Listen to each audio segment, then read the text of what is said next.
이번에는 미래의 가치로서의 효를 확인 한번 해보겠습니다. 여러분 같이 확인 한번 해보겠습니다.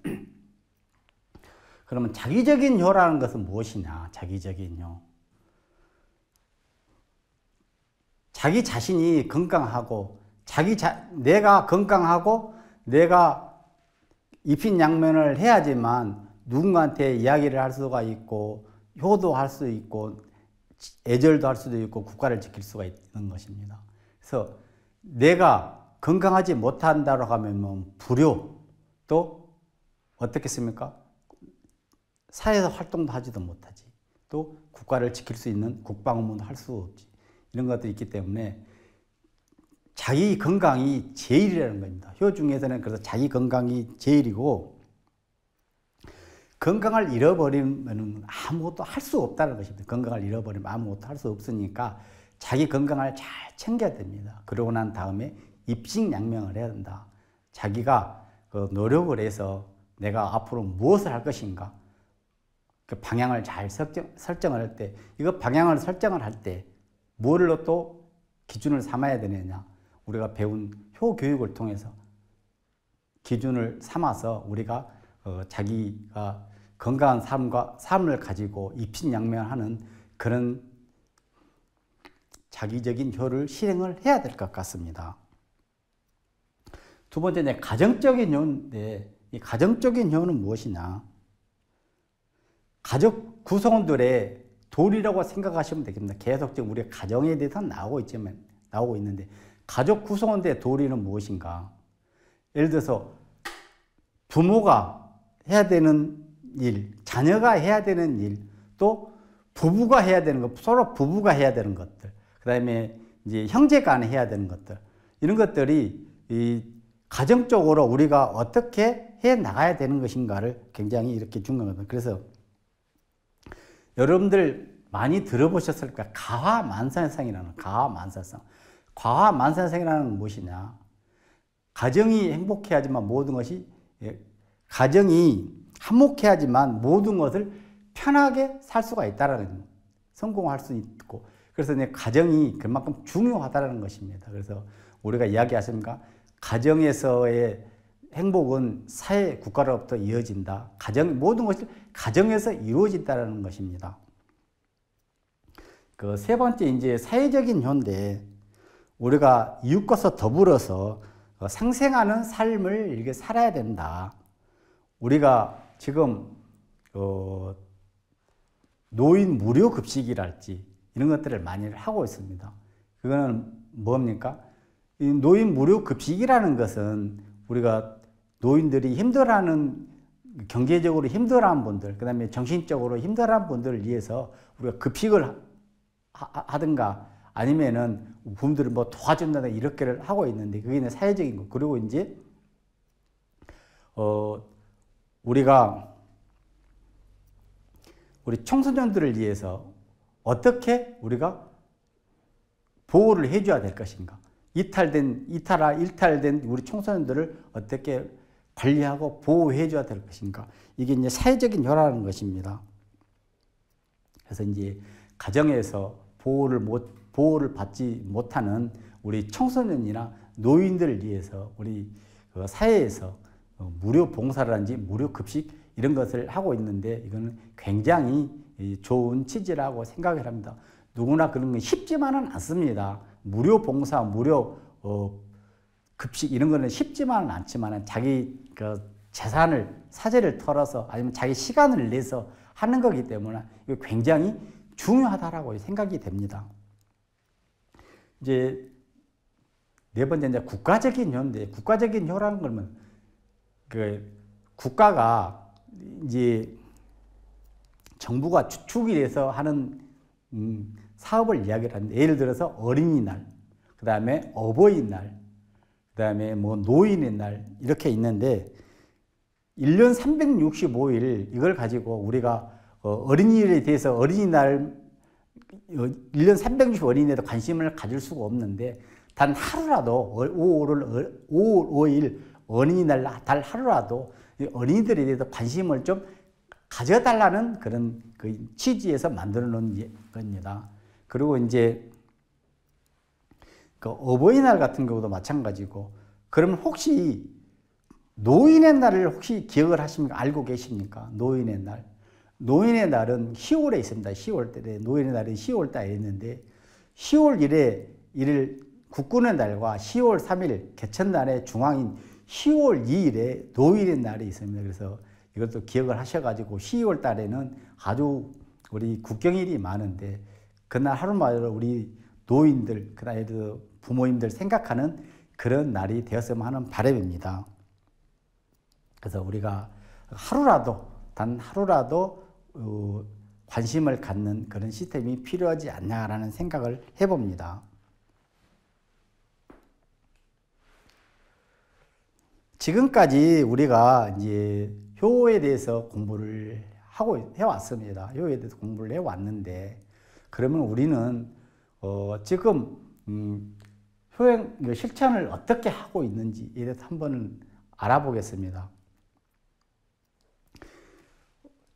첫 번째, 일주일 이내에 부모님과 함께 저녁 식사를 한 적이 있는지 이걸 한번 해보시고, 두 번째입니다. 두 번째는 부모님의 생신과 결혼 기념일을 모두 알고 있는지.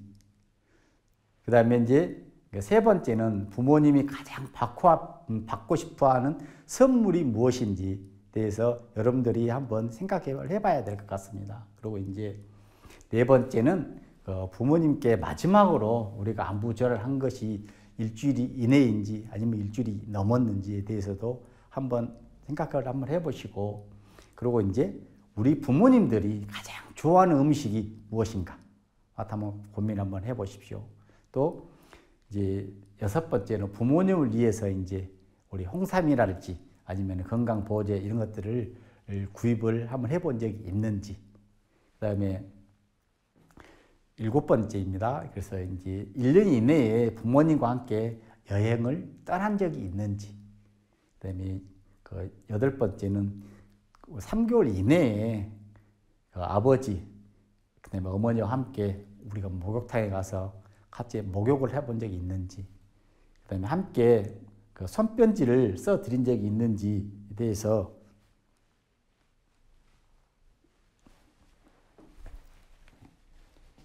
이게 10번째밖에 안 나오네요. 네, 한번 해볼 수 있도록 한번 시간을 가져보도록 하겠습니다.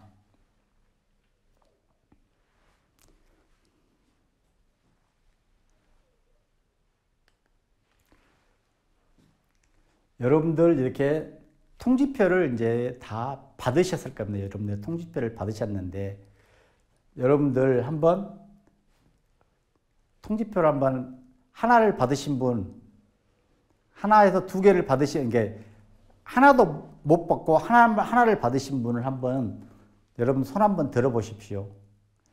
뭐라고 나와 있습니까? 하나밖에 못 받은 분은 불효자는 웁니다라고 이렇게 설명을 하고 있습니다. 불효자는 웁니다라고 이야기를 하고 있고, 두 개에서 세 개를 받으신 분은 부모님이 많이 섭섭해 하십니다. 부모님이 많이 섭섭해 하셔.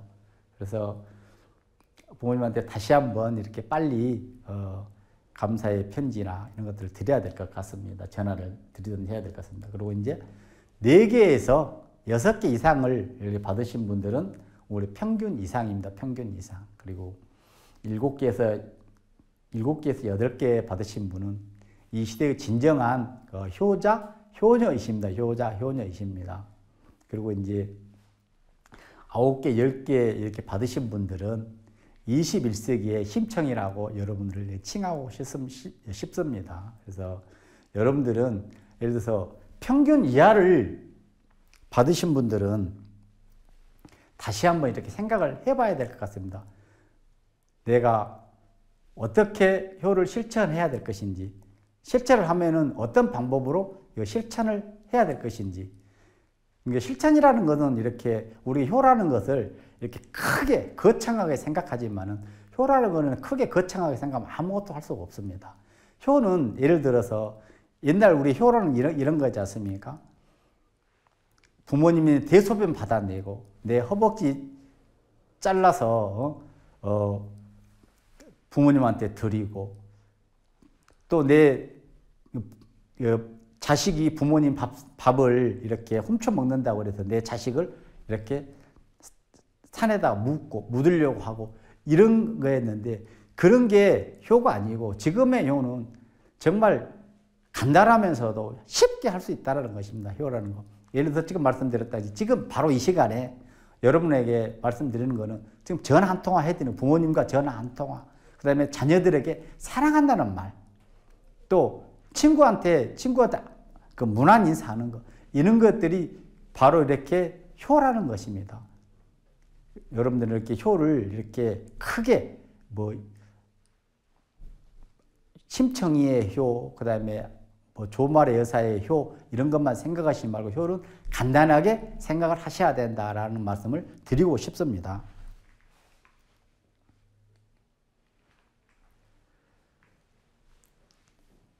인간은 누구나 행복을 추구한다고 합니다.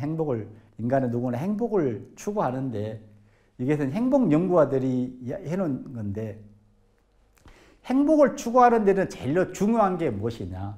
여러분들 뭐 계시겠습니까? 건강입니까? 건강. 내가 다리가 건강을 해야지만 이동이 가능하다는 것입니다. 이동을. 내가 몸이 안 좋으면 이동할 수가 없고 내가 몸이 아픔으로써 나 아닌 내 가족, 내 이웃이 다 불편할 수 있다는 것입니다. 그래서 건강이 제일이고 두 번째는 돈이라는 것입니다. 돈, 뭐니 해도 돈이라는 것이죠. 그래서 어느 정도의 재산은 가지고 있어야 된다. 또 그보다 더 좋은 게 뭐 있습니까? 관계, 친구 관계. 친구들이 있어야 된다는 것이죠. 친구들이. 관계가 좋아야지만 친구 관계, 그 다음에 부자식 간의 관계, 부모 자식 간의 관계, 이런 관계가 좋아야지만 여러분들이 즐겁게 살 수가 있다는 것입니다. 그래서 관계를 이렇게 말씀했고, 그 다음에 키르케고르라는 사람은 인생의 행복은 90%가 인간관계라고 이야기를 하고 있습니다. 인간관계. 아까도 말씀드린 관계가 굉장히 중요하다고 이야기를 했는데 관계가 그만큼 중요하다는 것입니다. 그래서 내가 모든 것을 가지려고 그러면 내 주변에는 사람은 없다는 것입니다. 없다는 것이죠. 그래서 내가 내 거를 내놓고 또 나를 희생하고 해야지 내 주변에 사람이 있는 것이지 모든 걸 내가 가지려고 하면 내 주변에 사람이 없기 때문에 관계의 형성을 위해서 희생하고 봉사하고 이런 것을 해야 될 것 같습니다. 행복은 가족, 그 다음에 좋은 친구 등 애정어린 관계에서 시작된다라고 이야기를 했습니다. 그리고 이제 또 행복은 열매를 어떻게 맺고 관리를 해야 되는지에 대해서 이게 소통과 효로 이제 두 가지로 이렇게 이야기를 하고 있는데 소통이라는 것은 무엇입니까? 언어적 수단과 비언어적인 수단이 있습니다. 그래서 우리가 언어적인 수단은 7%밖에 안 되고 93%는 비언어적인 수단이라고 이야기를 합니다. 비언어적인 수단이라고 하는데 그래서 그 비언어적인 수단 중에서도 우리 모유수유는 어떻게 합니까? 어머니가 자녀를 안을 때 모유수유를 하기 위해서 안을 때는 꼭 머리가 왼쪽으로 간다고 합니다. 왼쪽으로. 엄마의 심장과 자녀의 심장이 닿을 수 있도록 왼쪽으로 앉는다고 합니다. 거의 90% 앉는다고 하니까 모유수유를 하면서 엄마의 눈과 그 다음에 자녀의 눈을 이렇게 보면서 이렇게 서로 교감을 하면서 이렇게 성장을 한다고 합니다. 사랑을 느낀다고 합니다. 그러나 밥상머리 교육은 또 그런 무엇이냐. 밥상머리는 요즘에는 가족들이 함께 밥 먹는 시간이 이렇게 많이 줄어들었는데 그러더라도 하루에 한 번 정도는 가족들과 함께 밥상을 같이 마주하면서 식사하는 시간을 갖는 것도 굉장히 좋을 듯 합니다. 밥상머리 교육이라는 것은 다른 게 없습니다.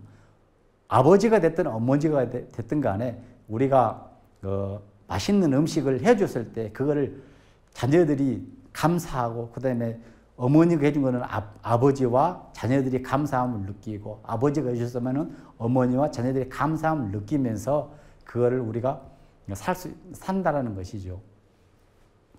또 이제 효라는 가정에서 가족 관계라고 우리가 이야기를 했는데 쭉 제가 지금까지 해온 그 내용입니다.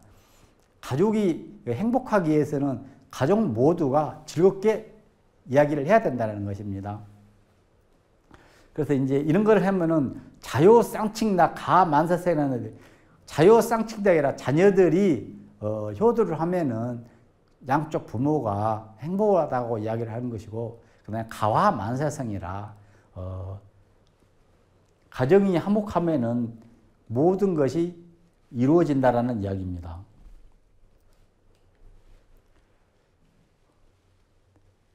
우리가